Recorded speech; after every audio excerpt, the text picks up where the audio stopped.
name is Lucia Gatto. I'm in 7th grade and I am the current vice president here at All Souls School. Today we celebrate the Irish St. Patrick. St. Patrick was a missionary and a bishop in Ireland. It is believed that St. Patrick taught the Irish about the Holy Trinity by showing them a shamrock, a 3-leaf plant. In the name of the Father, the Son, and the Holy Spirit, amen. Let us pray. Holy Trinity, one God in 3 persons, we thank you for sending us holy men and women who help people to know you. May we always look for guides who will give us a deeper knowledge of your mysteries. We ask this through Christ our Lord, amen. Let us pray. God of our ancestors, give us the strength and courage of St. Patrick, so that we may bring the love and joy of our kingdom to all the world.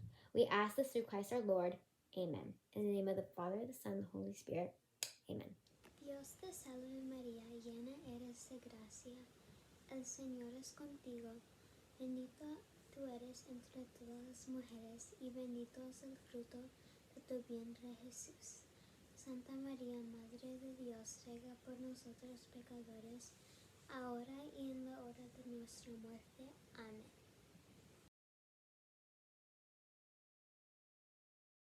Yo prometo lealtad a la bandera de los Estados Unidos de América y la República que representa una nación bajo Dios indivisible con libertad y justicia para todos. The word of the week is determination. Determination is firmness of